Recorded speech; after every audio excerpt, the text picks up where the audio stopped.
Boom. All right. So, of course, we take our first couple of minutes. Oh yeah, I see us. Yeah. All right. Boom.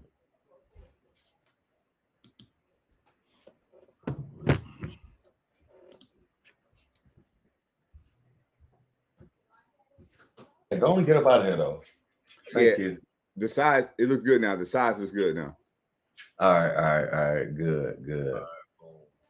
Yeah, the size it looks good now. The size I'm going to share it. looks good now. The size is good. All right. Of course, everything's going to start running slow, but Here forward. yep. All right. So, welcome back to another objectively aggressive podcast. I'm Kalvin. Of course, I have Dr. Ham with me on another Lighthouse series, episode 3, where we're going to talk about love and fear. So, in our sweet serenade today, as we talk about love and fear, I wanted to pick your brain about how people make moves based on whether it's love or fear. And you and I got into a quick conversation of loyalty and fealty, and I wanted to pick your brain about that. Like, what do you think when it comes to people? We were talking about decision making last week, and I wanted to talk love and fear with the decision making because I think people got it twisted. I think people always think about wants and needs, but when you talk about wants and needs, I take it to a higher consciousness to say people make the decisions based on love and fears. And Yes. so when we're talking about loyalty and we're talking about love and fears, I think people ask for loyalties, but when they're really wanting is fealties, because people subjectively look at loyalty and then call it love if you love me, but people are doing things out of fear and not love. You see what I just created for you? Oh yeah, yeah. There's a point to talk about that. The idea of fealty, you got to go back to the medieval times because your fealty was to the sovereign or to the lord or to the person who had ownership of the land. And I think that the reason we understand it now is because your fealty or your loyalty was based off of your service or what you could provide. So when you didn't do what the Lord said, he was like, hey, get off my land. So Ooh. so the idea became, I want to please the Lord so that I can have a better life for myself and my family. And so now we see where the idea of fealty, and that's from that Game of Thrones, bending the knee, it was a sign of submission, because you can't have fealty without submitting to something. And I think we live in an age where everybody wants to be the Lord, but nobody wants to be the submitter. I would have to agree with that. Because like I think about this, and so I like this because it touches on relationships and stuff. Yeah. And it's like when you get there's this automatic assumption that when you get in a relationship with someone or you start dealing with someone, loyalty starts kicking in, right? It's like, okay, this is my expectation of how you're supposed to treat me and how I want to treat you. And it's like, okay, so what are these things based on, right? Because when you think about Game of Thrones, it's like what once you get into these situations with people, right? You start combining resources, you start depending on people, and then this leverage kind of starts slipping in, right? And it's like, hey, I want to make sure I please this person, Yeah. right? Now, are you pleasing because you love them, or are you pleasing because you're fearful of what they might or might not do, all the way to the point of leaving you? Yeah. But I think these are Eurocentric ideas. Ooh, And speak to it. when you talk about Eurocentric customs, values, and cultures, they're very different from Africana ideas. Mm. So you have a combination of two things: is that we're capitalistic by nature because we're Eurocentric, and the Eurocentric idea creates this sense where I only have to be loyal to you in order to get something from you. We're not family. We're not community. It's what it do the ends justify the means. Right. So I think therein lies the challenge when you see the Eurocentric worldview of essentially it's exploitation. It's how can I exploit you to get what I want? Now, loyalty, I will tell you, is harder to find because most of the time when you're talking to people, they're not understanding that loyalty is not something that you just give and that's it. Loyalty is to death. Loyalty is to the end. Loyalty is when the king says, go fight, you might die. So loyalty isn't conditional based off of just how I feel today. Because on your point of love, what I tell people is when most people say they love you, what they really mean is they love how you make them feel. Correct. And if you stop making them feel this way, then the love that they had will dissipate. And so the idea of fealty has nothing to do with my feelings. It's like my obligation. It's my oath. It's what I owe you as opposed to what you want from me. And I think therein lies, I think, the contrast where it's not optional. You give it because it's who you are, because you're a loyal person, as opposed to what is the requirement or what does the Lord dictate for you to do or be. And I think that's where we get some difference from. I would have to agree. And so I think when it comes down to this kind of quid pro quo life that we live, right? Yes. Because yeah.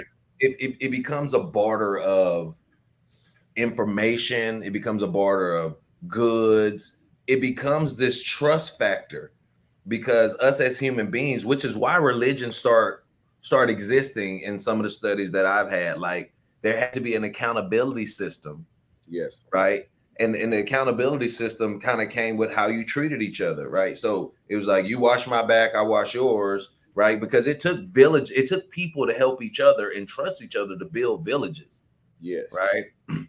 Which is why when you take the rudimentary thought of how societies and things come about and how you build and evolve, right? Like it used to be a certain way, but now we look at it differently. Just like marriage, I believe marriage, it used to be based on security and combining funds to, or even before that, it was about gathering food and warmth and right now it's known that statistically people who have families live longer than people who don't.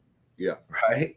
And so looking at all that stuff, when it comes down to the loyalty of being a human to another human being, that's reverence, right? You expect certain things, but when it comes down to the individual level and dealing with people, it becomes more quid pro quo and like, what have you done for me lately? And is that consistent? And does that line up for me enough to keep moving forward with you?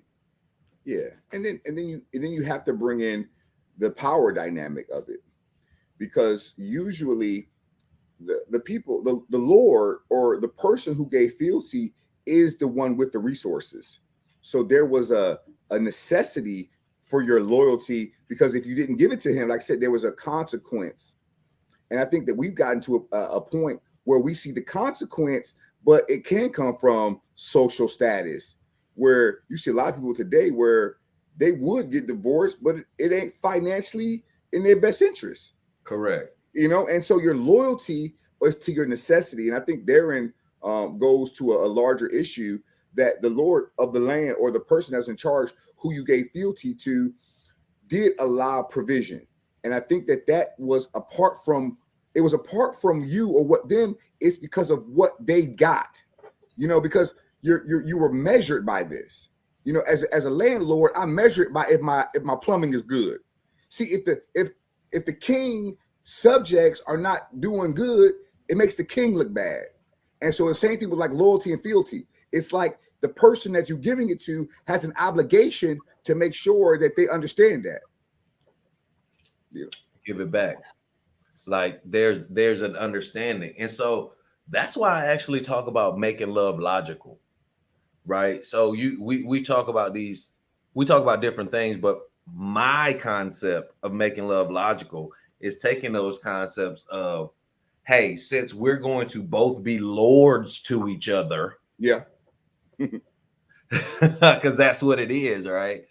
We need to actually be in line. So that's why I talk about, love and fear. And like, you have to love people like, or you fall in love and treat love like God, right? So Yeah. if people believe in God a certain type of way, you tend to follow or be in those particular groups. And just like with love, you love people a certain way and you tend to fall in love and be with people who love the way you do, Yeah. right? But it would be smart to do that, right? But Yeah. sometimes love is so illogical. Is you meet people and it's like, oh, this is how I feel right now, and I want to do this and I want to do that, Yeah. not knowing that you're getting yourself into this business contract Oh, of life, right? yeah. It's like you now have a new lord. Yeah. I mean, and should it make sense is the question, because I think that's a problem we run into now, is that there's the one sure way to find out if you're in love is that irrationality is no longer in the question, because you see people all the time, you're like, why are they still with this person? And it don't make no sense to nobody else. And you can't explain it. You can't, try to give you an idea why it happens, but that's just the way it is. And I find that when you talk about the fear aspect of it, the fear is important because fear allows us to have a control that love won't give us. Ooh, and yes. I think that is a challenge for us, because it's easy to use fear because it's coercive. And the idea that love is sacrificial, meaning that I don't care what you say, I care what you do. Right. And we've all heard the thing, for God so loved the world, he did what? He gave. He gave his only begotten son. So the idea is that either love is sacrificial, but what am I sacrificing for it? Because to me, if you ain't sacrificed nothing for it, how much love is there? If it's convenient for you, because the sacrifice, it ain't just about money, it's about your time, it's about your energy, it's about all those things that you are. And I would tell people, man, when you talk about sacrifice, it's the one thing I would say that matters more to those who have less. Yes. Because if I got $10 and you want to borrow $1, it's different if I got 10 million and you want to borrow $1. Correct. So the metric. And I think that sometimes people will give you their time, which is ultimately their money that can be converted. Correct. So they may not have a lot of money, but if you need something, they're there for you. So that kind of loyalty to me, it means a lot more than somebody who's just doing it because it doesn't cost them anything. Ooh, it's time for the capper section. It's like, I don't expect you to see my view from the back seat. And I think in this particular confident opinion section, my confident opinion is going to be that a mother is the only love that you will get unconditionally, generally speaking. And once you lose that particular love, you'll meet all love past that is conditional, even with your father, I believe. You know what I mean? And so when it comes to this world we live in of love and fear, I think there's a delicate balance, right? So since I lost my mother, like, I don't have this fear of losing people. Yeah. Right. And so it gives me this edge of leverage with people that they can't squeeze me out, because this whole coercive versus consensual like existence, it feels like a squeeze when you're with people that you have now combined resources, you now depend on them. Yeah. And so you have, sometimes when it comes down to this, one person might want one thing, another person that wants another. Then there's this negotiation, but the negotiation comes down to whether so and so and so and so is going to continue to do what they normally do. Yeah. But I think that the problem that we run into is we define the word love, I believe, incorrectly, because we use love as an umbrella term. Yes. Because if you go to the Greeks, the Greeks have over 200 different words for love. Philia is brotherly love. How I love my brothers. I will Philia, love which is why Philadelphia. Philadelphia, city of brotherly love. They have agape, which is unconditional. You have eros, which is sensual love, which is just passion. But so when we say love, sometimes we say it to cover a genre as opposed to a specific. So to your point, your mother is supposed to love you as only a mother can love a child, which is different love from how a father loves a child. So we can't compare or conflate their loves because a mother is a nurturer by nature. Correct. Mother nature is a nurturer, where the father is usually the disciplinary one. Usually the father don't get love until you grow up and realize he told you the right stuff. And then it's like, that's okay, it. I mean, you were right the whole time. because dad is the one who gave you that hard truth about life. Right. And so I think that when we start to talk about love without differentiating that I'm supposed to love my cousins different than I have for my familiar, my blood, my brother. Right. But you have some people who their cousins are like their brothers. Correct. Because they grew up together. So there's a different love there. And so when I think what we cheapen love by comparing it to people who it was never designed to be compared to. For example, with a spouse, you're supposed to have eros, which is romantic love, which is the physical. But this type of love is usually tied not to the love we think of. This is just physical attraction, eros, Cupid with the starstruck. Oh, whatever she said, beautiful. I can't see anything she do wrong because I got the googlies. And so I think therein lies our challenge is we have to be specific and not think that the mother's love, although as important and as unique as it is more important than any other type of love. Because I will tell you this, if you get too much of anything, it will be corrosive to you. Because if you only get mother's love and you don't get any of that contrast, you might not be prepared for some of the issues of life. Because mom can't prepare you to how to deal with certain things. Yeah, there ain't no mic to that one.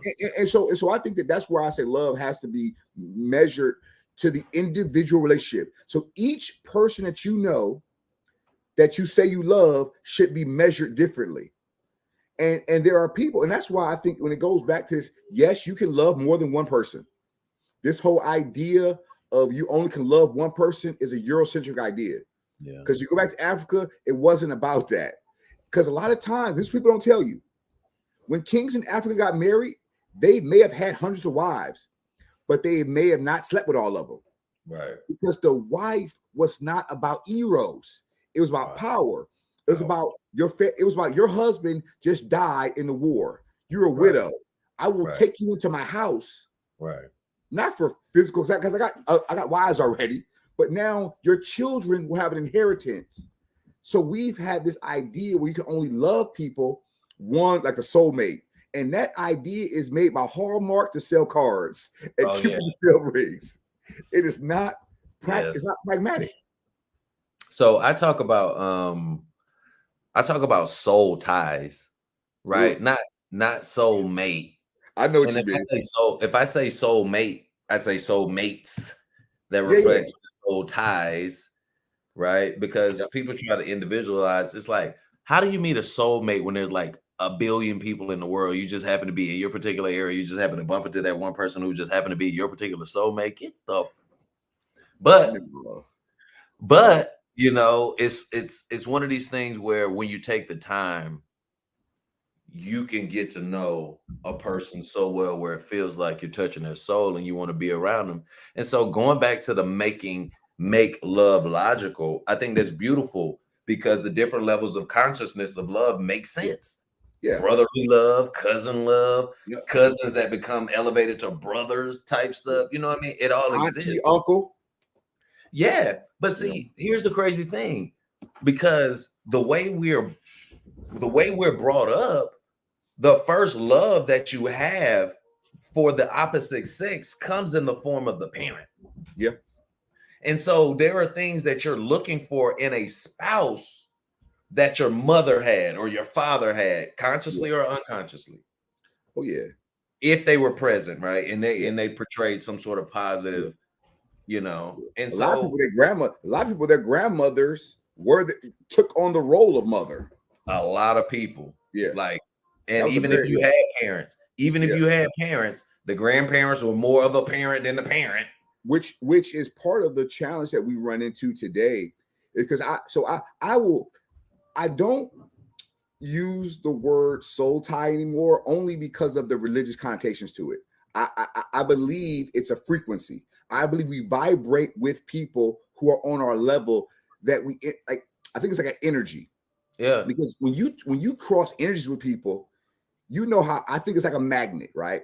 Mm-hmm. If a magnet is put in the right direction, it will do what? Attract. For sure. It's magnetic. It's a force. But Right. if those magnets are turned the opposite way, they will retract. That's magnetic. And I think people are like this. You have people who are attracted to you, to your energy, to who you are, and it is just easy. Boom. And then you have people who are repelled. But I find, and this is where I think the biggest challenge comes in, is if something repels us, our nature wants us to go after it. Oh, yeah. You want what you can't have. Exactly. And we don't understand those forces. And I think that's a challenge that we run into, because when you start to talk about the idea of souls, I think you get into the area of mythology with this. You get into an area of mythology, because I do believe that there are people who believe that the soul, it's immaterial. It's your thought, your intellect, your conscious, your will. And I think therein lies a challenge, because you'll find people who you're connecting with. And I'm not talking about physical, because I think when you say soul tie, it's about like physical intimacy. Oh, no. But it's not. You can connect with somebody on a higher plane, like on an astral kind of level, that is a deeper emotional need than anything you can get physical. Yeah, when I use the word soul, because you're absolutely right, it has the religious connotation. Yeah. And so I soul tie all this, but I refer to soul energy. Okay. Right. Just like that book. Right. So I don't know how far you gotten on the seat of the soul, but I got a little bit. Right. And so that particular energy is what I refer to as the soul, and those efforts. I got you. I'm tracking. You know what I mean? It's those efforts to get towards that authentic power. Yes.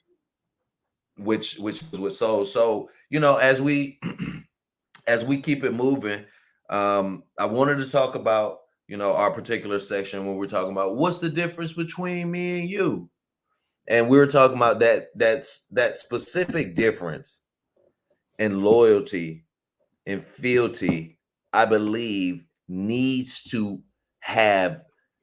there needs to be conversation with people and what the difference is between what's expected loyalty and what fealty looks like, because not separating the difference gives people the umbrella term, just like with love, to just categorize everything as loyalty, when you don't look at love and you don't look at things the same. This can cause a direct conflict in how you deal, because people want to own you and people want to own your actions, to the point where it's like that Eurocentric monogamy, or the Eurocentric, hey, I want, if you don't do what I say or what makes me feel good at all times, and there's no loyalty there.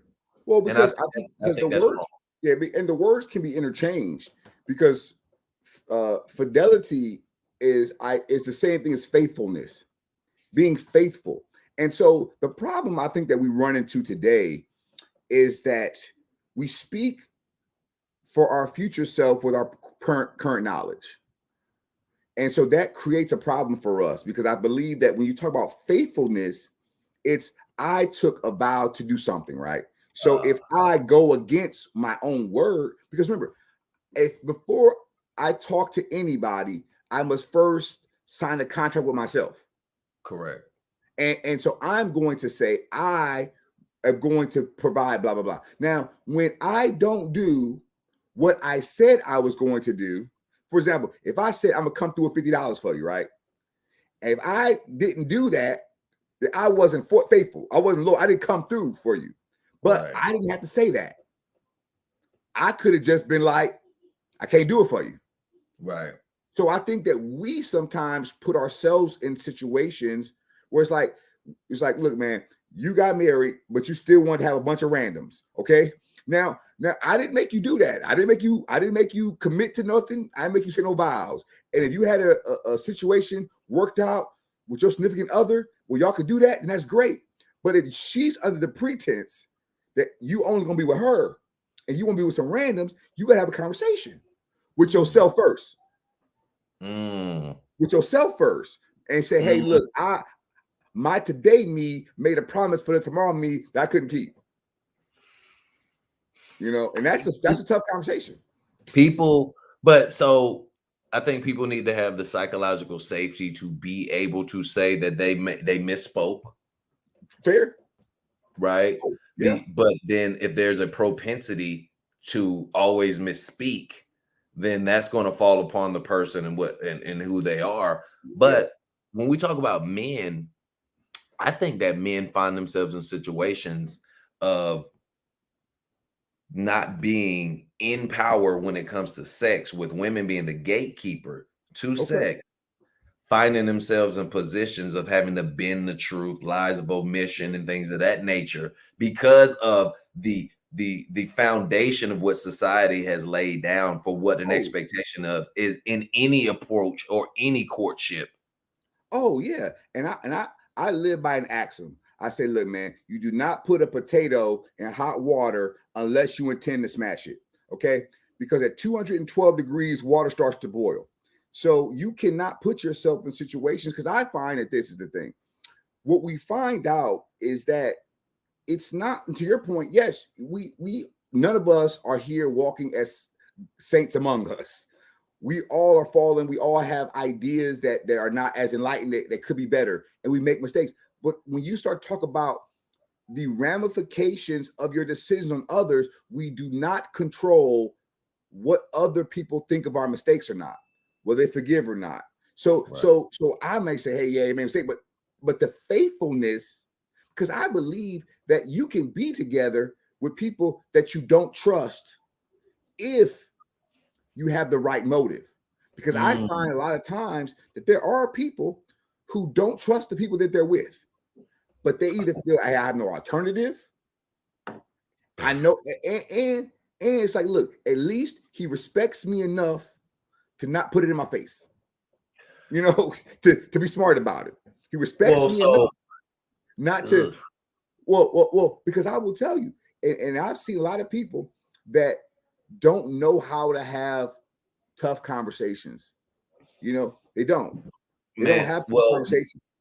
Well, I'm gonna tell you like this. Unpopular opinion alert, but might be actually popular.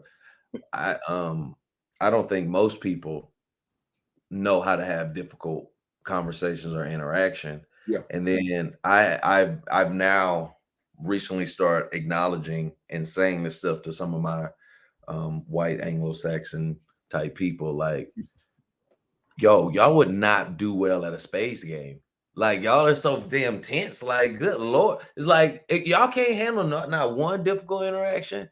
You know what I mean? Because I think white people live so, I'm going to say fake for a lack of better words, but live so, they're so projected, trying to be so The Sims. You know what I mean? It's like there's just this fakeness is just all over the place, man. And so, gosh, what I actually tie it to actually feeling your soul, that energy. You know what I mean? Like, Du Bois called it he called it a crisis of having to have two personalities at once. Double consciousness. Double consciousness. Double consciousness. So when you have a situation where you have double consciousness, what you'll find out is you're never comfortable in your skin. Never. You're never comfortable where you're at, because I don't know who I need to be at this particular time. And the most confident people know who they are and who they need to be, because we all have role conflict. Like Right. I'm a dad today, I'm a friend tomorrow, I'm a husband the next day, I'm a this, Right. and we all are shifting between roles. And when you Right. have people, and I will tell you this, and for America is a great example. In America, we are socially isolated when it comes to our challenges, because you got to remember, there was never really a time apart from slavery when white people and black people lived in very close proximity to each other. Right. See, and this is what the ironic part is. This is what urban fall was, white flight. See, the idea was, if you were a white person and you had to live around black people, your family wasn't that financially well off. Right. And them some of the coolest people you're gonna meet, because sure. they grew up in a culture where they were exposed to a lot of stuff. Right. And some of the times, I will tell you, a lot of, especially black people growing up, if you grow up around primarily white people, your parents were probably affluent. Correct. And they can be some of the most uncomfortable ones around black folk because they ain't used to it. So I think you have the same contrast on both sides.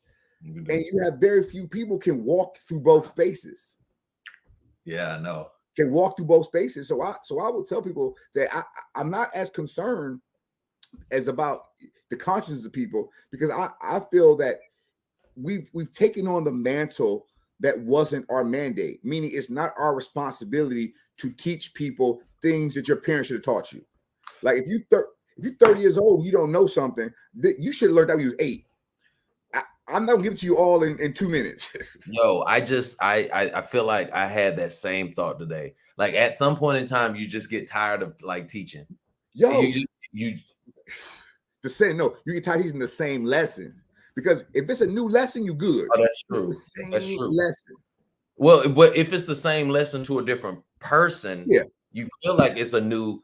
I mean, but sometimes it just depends on who you're talking to, because if it feels like somebody who's interested in learning, you're like, oh, hell yeah. But if it's somebody that's that same old like rejection or the just dissension, like the same old dissension that's based in bias and fallacy, it's like, and so that's where the frustration comes in, where you're having that same argument and it's like, I am tired.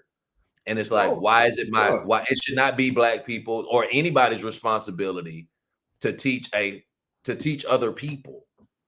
Well, but see, and I think this is where this is, I think, at the crux of the challenge of the double consciousness, because, in America, what we run into most of the time is we're dealing with philosophy.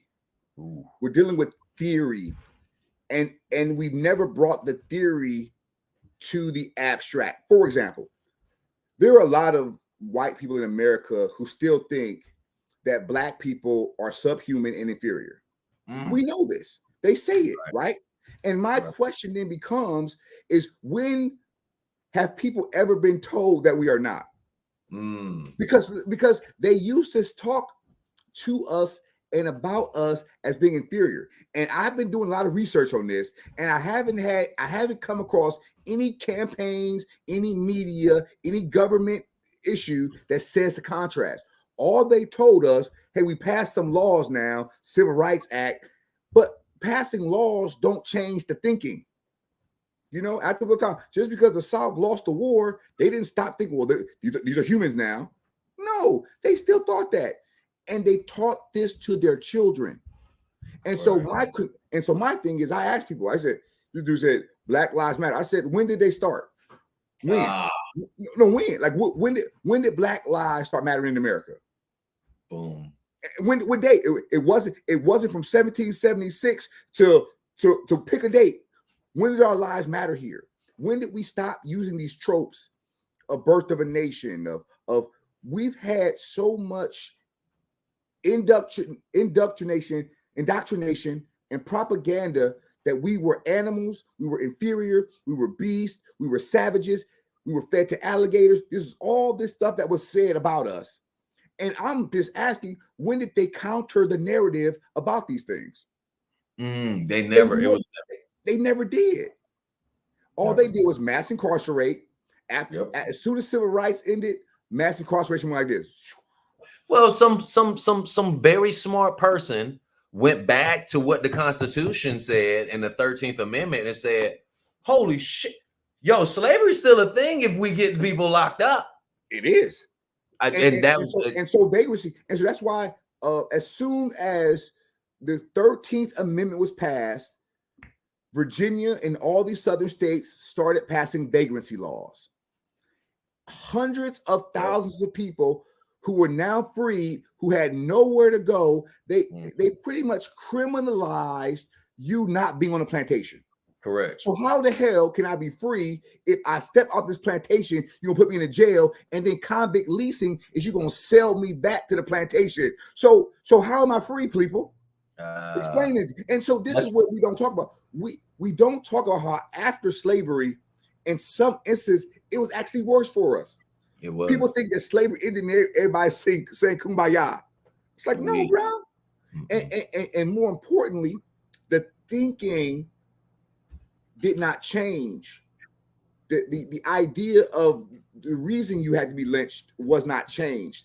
And I think therein lies this biggest challenge that we run into today, is because until there is a narrative counter, and I'm not saying everybody, because I do believe that you do have people who are enlightened, but you push somebody and they know, it's like, if I know I can push your buttons by calling you one word that could take, like, there is one word in American history that actually functions as a time machine. Like they say time travel has not been invented. That's a lie. There's a word you can call somebody that could take me back to 1850 really fast. and it's like, look, this ain't Back to the Future. Ain't no Marty McFly. Yeah. And that's a challenge because we understand our history. And for those who don't, ultimately it's frustrating because I have a lot of conversations with people, and I know we're the only people in the world, I believe, that I've come across in the history of humanity who has to explain to people who traumatized them that they were traumatized.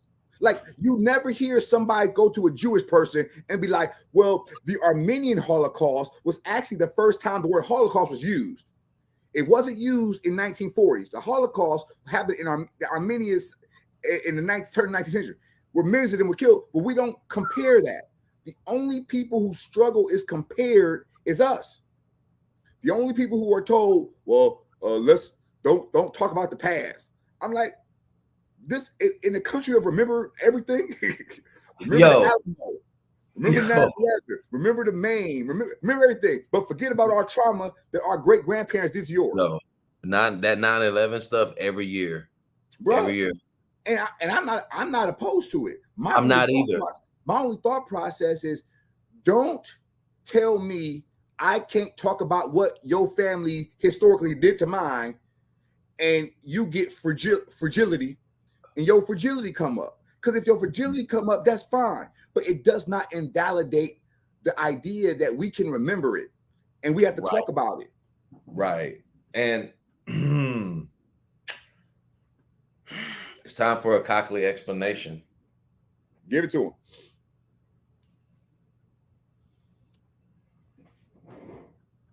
Christianity, capitalism, colonialism,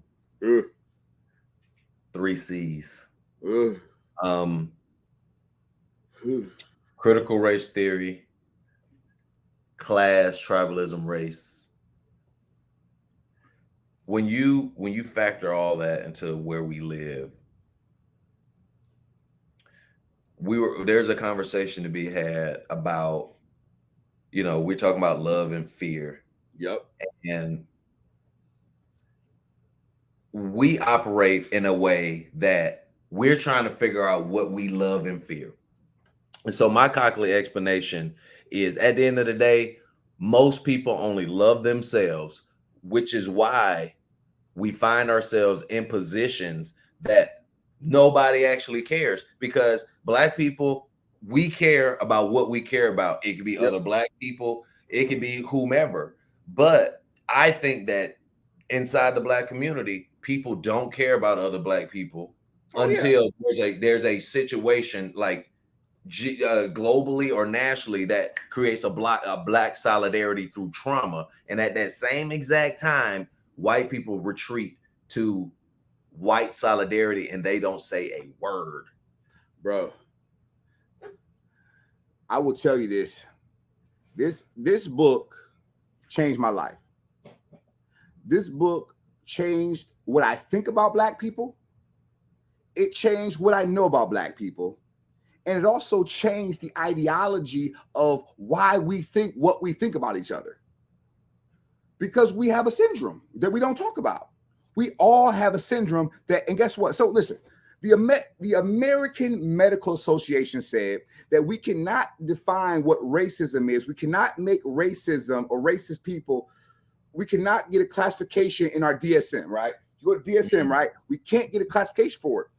But their reason was, there are so many people who have this condition in America, making a diagnostic criteria is impossible. Yeah. Listen to this logic. This is the American Psychological Association has said there are too many racist people in America to get a criteria for diagnostic, right? Now, I submit to you this. There are too many Black people in America who suffer from this that we won't get a but Dr. DeGroy, she did the work. She did the research.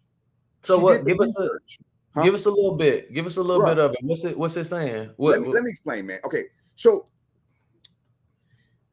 slavery was a social system in America. See, it wasn't just about capitalism. It wasn't just about money. It wasn't just about tobacco and rice and sugar and cotton. It was a social system that created a strata of people who were subhuman. Mm-hmm. This is where people don't understand the historical context, because yes, slavery is historical. We've talked about it. It's been Greek and Rome, but never did the slavery do what it did here by creating an indelible mark upon the people and essentially giving slavery by birthright, meaning you were not a slave because you lost the war. You were a slave because your mama was Black, period.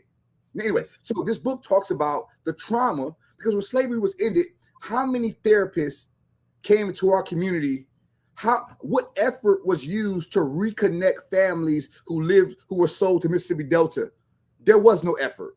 No. So anyway, so what happens in slavery after it ended? It created a trauma, and it altered our DNA, which is called epigenetics, meaning trauma can alter your DNA, and that can be passed on to your children. So for example, I'll give you two examples.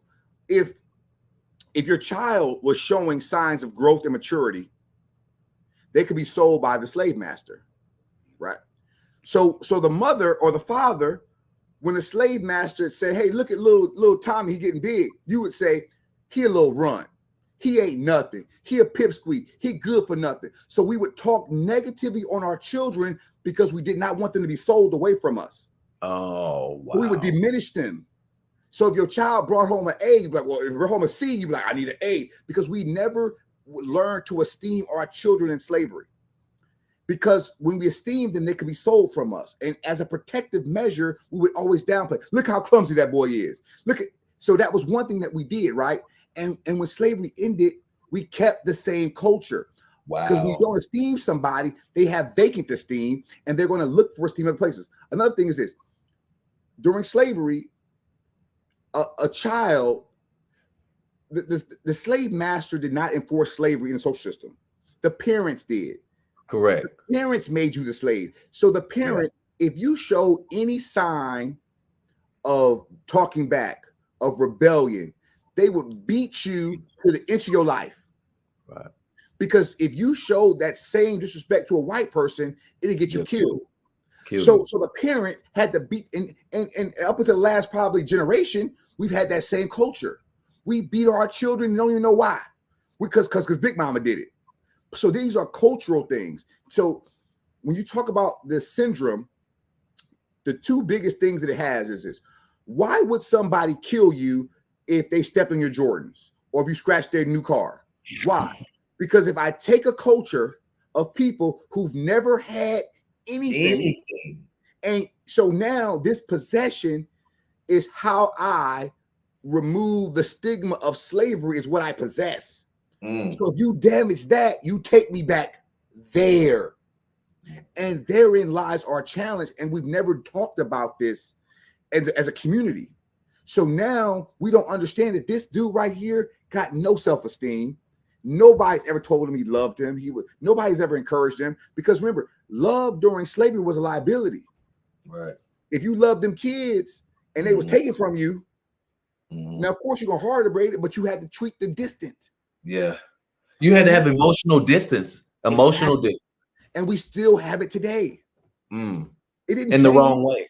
In the wrong way. Exactly. And so when you start to talk about diagnostics, one of the problems we run into is we go back to what you were talking about: capitalism, colonialism, all those isms.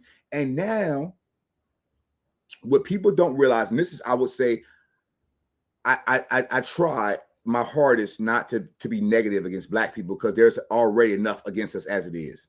Right. We have a 24-hour news system that's designed to portray us as criminal. But I will tell you this, the worst ones are this, is that during slavery, the Black overseer was always worse than the white overseer. Oh, yeah. Because they had an incentive to be more cruel to her, because if they weren't, it could have been done back to them. So that's why I believe you have people today. I'll have a discussion with a white person, and then they'll bring up a Black person like Candace Owens or Thomas Sowell, or it's like a Black person who agrees with their thinking as if to invalidate my experience. Right. Now, they don't realize they're operating under the slave system, because that's what slavery did. Because the slave didn't want you to be mad at them. They want you to be mad at this Black person. Right. With this point of view. So when I point these out, these are cultural, and it did not just affect us. It affected white people too, because some of them still have the master syndrome. That's all that Karen is. A Karen is a white lady who still has the master syndrome.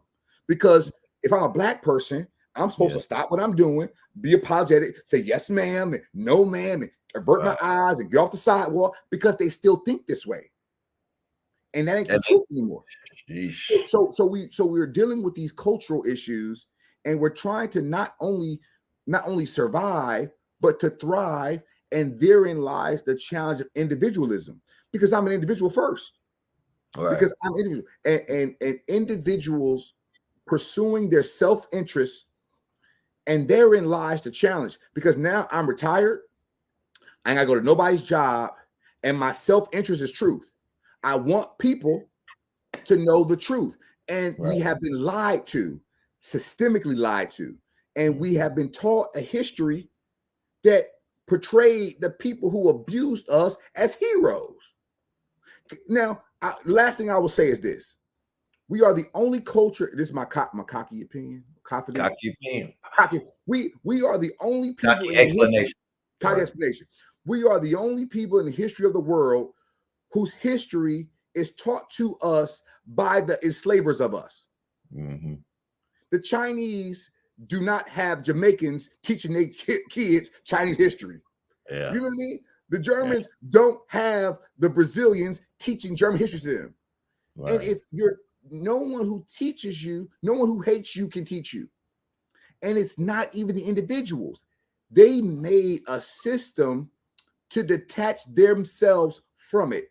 I'm an executor of it. Yeah. And that's why I tell people racism, the ism part, I made a video about that. Racism is a system, a structure, a belief. And Black people in America have created no systems, no structures, or no beliefs about anybody. So when somebody tried to call me a racist, I'm like, racist? How? You ain't never had any power to oppress somebody. Because like this, because people think they're capitalists. I'm like, no, you're not a capitalist. A capitalist is somebody who owns the means of production. You don't own the means of. If you own that factory down there, you are a capitalist, because that's what a capitalist is. You just buy the products of the capitalist. You're a consumer. Same thing, exactly. Same thing with racist. I can't be racist because I didn't make a system of racism. The only way a Black person could be racist in America is if that Black person supports white supremacist ideology, thoughts, and beliefs. Right. And there are a lot of Black people out there who do support those white supremacy ideologies and beliefs. I could save some names, but ain't necessary. And so smoke hot on that one. And that is our challenge, is to say that's why we got to be careful with these people who are saying that we could be racist. I said we could if we made a system that could disenfranchise people. We don't have that. And so we are victims of it. So when they put it back on you, it's just them trying to, it's like the best example is an inheritance, right? If you're a white person in America, you inherited something. It's called racism. Your parents gave it to you. Your parents and grandparents fought, in most instances, for you to not be around black people. They fought for you to vote. So they give you your inheritance. Now, it's not socially acceptable to accept your inheritance in public because it ain't good. But it's like that's what they gave for you. They left you this system. And what we're saying is, hey, look, instead of you saying, hey, I'm not a racist, that's like saying I didn't get my inheritance. Yes, you did. You got it by birthright. And so our birthright wasn't it. Yeah. So I tell people all the time, when you start to get into this ideology, is that he who controls the definition of the words control the argument. If I can change slave to inmate, then I can win the argument. And we, for the first time in the U.S. history, are challenging what you call this. Yeah. Like I call it injustice. You call it justice. Now let's figure out who's right. Right. Who's right. And I think therein why we have to be very precise with these definitions, because you'll find yourself arguing that you're not a racist on the basis of your actions, not the system that their parents and grandparents built. Right. So what I'm hearing is, first of all, like if you're not white, you can't be racist unless you buy into the white, unless you buy into the white, unless you support white supremacist ideology, thoughts, and beliefs. And a lot of black people, in order to be successful in America, you have to not concern yourself with the issues of black people. It's kind of like a caveat. It's like, hey, if you don't care about the plight of black people and you're relatively intelligent in America, you can be Candace Owens. Oh, yeah. Because you don't care. I mean, if you don't care about our struggle, and I'm not saying her name to point her out, because I understand that when George Floyd was killed, she made a video. She made a video talking about how he wasn't a good dude. And I'm like, well, this ain't what it's about. But what did she do? That video was shared by white people who then took her argument. Right. The slaves. Do you use just like that? And if we are in conflict, if somebody is using the argument that you're making to attack me with, that's a problem. Right. It's a problem. Because either I'm going to change my argument or I'm going to shut up. Right. Because I am not going to be a mouthpiece for the continued perpetuation of the traumas that we face here. I'm just not going to do it because there's enough people doing it already. Well, so that's I think the overarching issue when it comes down to the whole love or fear thing for me, because when you live in a system that you have no power in, you literally don't know if you're doing something because there's a genuine love for it, or you doing it because you're in fear of losing some sort of power, be it, information power, be it social power. But this is what it is. This is what January 6th was about. The white supremacists in America know that in 20 years, like for example, if people only 45 and under could vote, there would only been about 3 or 4 5 red states.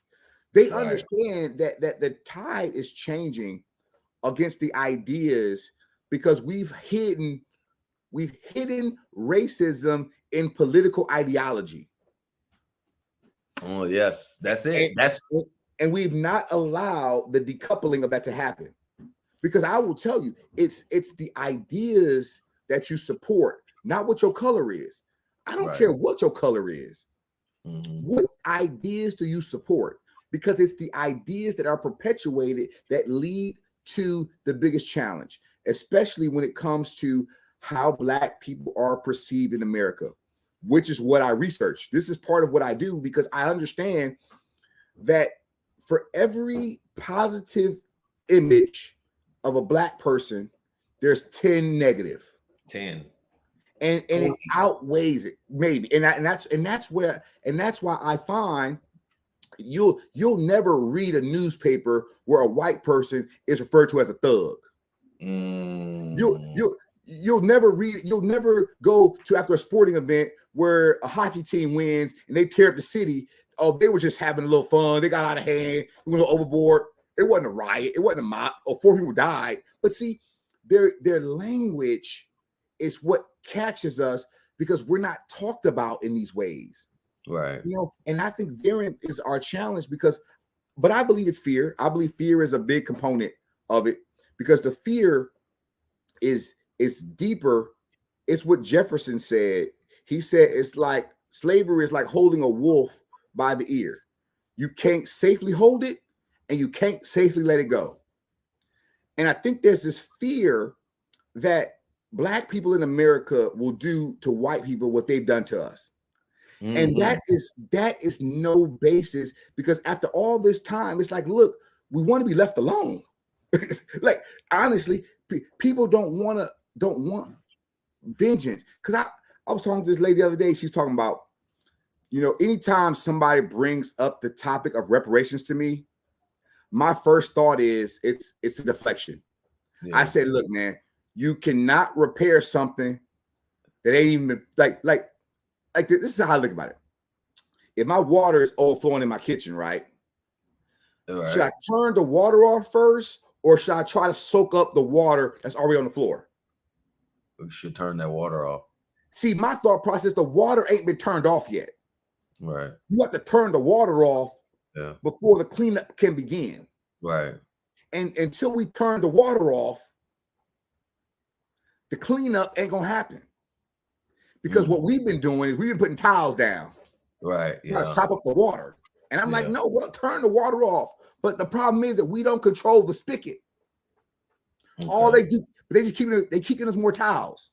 So what's the figure? So what's the figurative water in this particular? The figurative water is the system that they built, the unjust system, the legal system, the prosecutor system, like the systems that they have built, the political system, the systems, the structures. The ones that, like this, any law, for example, I'll give you a perfect example, right? Any law in America that was passed before all Black people could vote should be null and void. If that law was on the book and we couldn't participate in that vote, it shouldn't be revote. Do it over. That's the system. But see, they're like, look, let's just all sing Kumbaya with our system in place.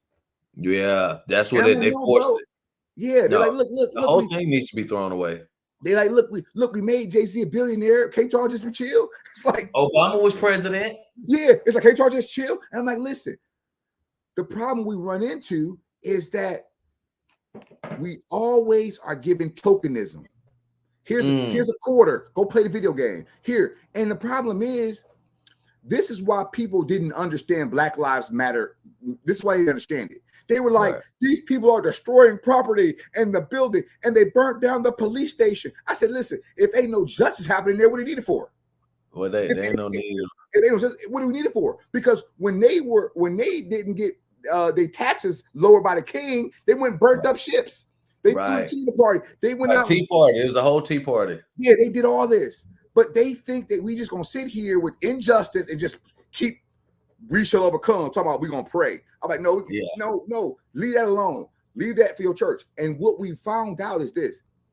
Is that with specificity, to your point, how do you turn that off that water is the problem. With specificity, I would say this. One of the main things we have to do, and I like the term objectively, because in a country that has never been objectively fair, never.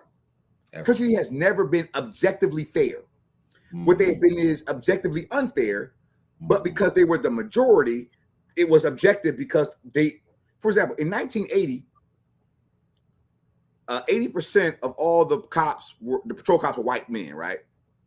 So when they beat up a Black person and said it was reasonable, well, of course you thought it was, because we wasn't on the force. It wasn't reasonable for us. Right. Yeah, it's like, and so their systems were created under the guise of, one is, if we can't separate you from us, if you're going to integrate, you have to play by our rules. Right. the assimilation culture, which is why I find that the water is turned off by, first off, just acknowledging that you built a system. It's like you talk to people, it's like you know that your forefathers built a system on the subjugation of black people, and they've done nothing but make a little adjustments to it. The Southern strategy, right? Remember the Southern strategy when integration? Yeah. They was like, look, they've created policy, and now what we're having first off to do is just reverse engineering what they built, but they built it so stealthily. You have to actually research it to understand how deep the tentacles go, because I believe they go all the way back to the beginning. That Southern strategy, as we're hitting around our hour. Yep. That Southern strategy, you're talking about the one from like around the Reconstruction time. You're talking about the 60s. The 60s. The 60s when and that's when they started. We had to look at racism differently. When I said we, yes, they changed, like, hey, we can't be doing this N-word stuff and beating yeah, them up. yes, we got to stop that. Go to the political frame, which is why now white people can exonerate themselves from any situation. Like, I'm not racist. I ain't calling no N-words and doing this and doing that. They're talking about the blatant racism the way it used to look, not the covert that exists right now. Yeah. You know, and my biggest takeaway with that, I think Dr. Ibram X. Kendi has a really good definition of racism, because too often it's like we associate racism with the KKK. Mm-hmm. We associate racism with antiquated policies of the one drop rule. Right. But now it's ideology. Mm-hmm. It's thoughts. It's policy. Right. Because I believe that racism should only be allowed in two places: your heart and your house. Mm-hmm. The only place where it should be acceptable. As soon as you leave out that door, there should be policy to inhibit it, to prohibit it, which ultimately is social disesteem, meaning it's not socially acceptable to be a racist now. To be openly, it's not. But the problem is that for us, we've never controlled the narrative about what we thought. Right. It was we never controlled the narrative about what laws the police are going to be enforcing this week. Mm-hmm. They didn't invite us. We wasn't going to those town hall meetings because we couldn't even vote. So what has happened is, and that's why even the term grandfather, the grandfather clause, that's what it is. It's like, hey, look, even though y'all got to take this literacy test, if your grandfather could vote, you could vote. See, so let's remove those grandfather clauses. Correct. Where they need to be removed, and some of it is symbolic, because I will tell you this: supremacy and iconography work hand in hand. Ooh. They do.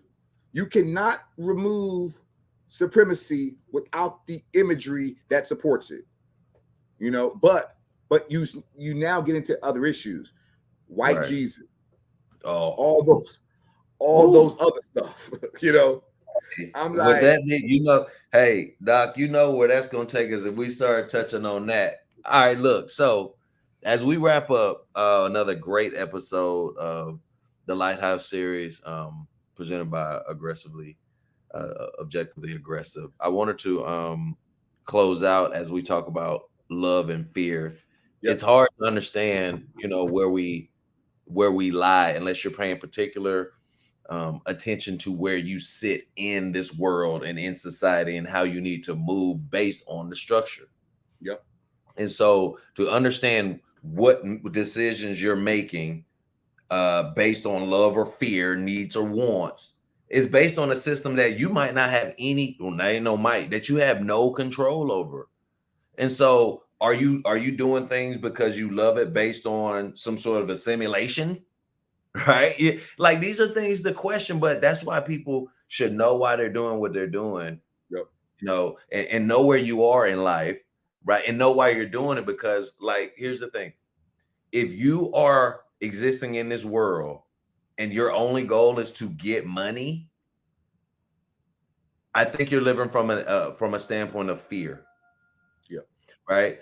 But if you just like that book, The Seed of the Soul, and I always quote that because it talks about constant soul, like reaching towards authentic power. And I say that like if what you do in life is not connected to soul work, meaning energy work, positive energy Yeah. work to better the existence of everything around you, like the existence is null and void, and you're therefore existing in some sort of fear complex, and you don't even Yeah. know it. So the things that you love are actually you're doing it because you're scared of something. Yeah. But that it is what it is. But I can tell you this: it always comes down to money sometime, and this is why we give our one money tip and our one book tip that we didn't give Okay. last time. So I'm keeping it. I'm keeping it in the realm of some of the stuff that I'm learning and teaching people on the very lowest level. And it's when you're using your phone, you can put your cards on the phone, and when you pay with the phone, what's happening is they're using a secure number Yeah. to pay for this interaction, and that's it. When you're like at Walmart or these places that don't have the smart ping, they're getting your information from that card and they're selling that information to third party, which is why you get random numbers and random calls from numbers and things of that nature. But when it Yeah. comes to scammers and stuff, that's why using credit cards is better because they don't have access to your bank account. Oh yeah. And I like using these because these are actually more secure than using my credit card. And my my quick book tip as we were talking about the different things is I'm gonna go with Lies My Teacher Told Me. Good book.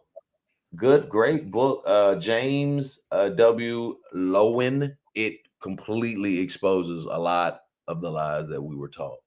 All right. So what you got for your money tip and your book? Your Now I'll book. start with a book. We already got it. This book here, man, post-traumatic slave syndrome, traces the origin of the thought that supported slavery. And I think that so often we don't realize that we are still thoughts have creators.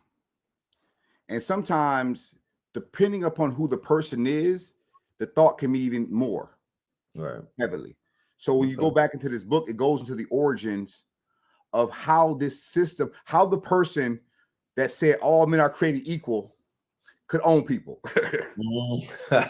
How we could live with that dichotomy. Right. Because they had to find a way to avoid the cognitive dissonance of treating people like cattle and still being good people. Gotcha. But that book, it goes into this history, and even to this day, by not acknowledging a lot of the issues we have today, it just prolongs the healing. It's like I go to the doctor and I say, "Doctor, my foot broken," and my foot literally hanging off. He's like, "Oh, that's just a sprained ankle." Oh, like, yeah. no, doc, my foot, huh? Take some Yeah, Motrin. my foot's hanging off, but no, it's a sprain. And so my main tip is that it's like I will tell you this, man. Take calculated risk. You know, I think that a lot of times we play it too safe when it comes to investing, when it comes to things, because we want to get a rainy day fund and follow a 6-month investment strategy. But sometimes it's taking a risk, and sometimes not even if it pays off, it's just being able to do it. Especially as you know, as you're younger, you want to take more risk financially. And I don't think just investing because I think that a lot of times people think of risk as this idea that you don't grow from it, but you're growing by putting yourself out there and being open. Whether I'm going to invest $100 in a startup, you know, or do something, but just take a risk. You know, take a risk and learn from it. I mean, because everything life is about struggle and life is about thriving, and you can't truthfully thrive without struggle. Yeah, and the reason I say risk is because traditionally, one of the cultural things about slavery is you became very risk averse. Mm-hmm. You became comfortable with the bondage, and I think this goes to a deeper issue about us in cultural, because I believe that a lot of the challenges that we run into is that we don't trust other Black people to invest. Oh yeah. We don't. I mean, like even the Freedman Bank in 1872, it was a bank that was for Black investors, and it went under in the 1870s. And we've been putting our money under our mattress ever since, because the white bankers took the money out to cover their debts. Oh, for sure. And people didn't realize that their whole life savings were washed away. And what that does psychologically to a person, they teach their children, don't trust them banks. Don't trust them. And that's still, we still have that cultural phenomenon. We don't trust institutions, and that, but for good reason. For good reasons. For good reasons. All right, Doc. I'm gonna end this broadcast. All right. Stay on the line for a second so we can tie up the administrators. But besides that, hey, thanks for everybody for tuning in. Of course, you can check us out. We were normally doing this on Sundays, but we might adjust that during the football season. There's a lot of stuff going on. So you might see us on Tuesdays, but more to come with that. We're out here on Objectively Aggressive. Cool.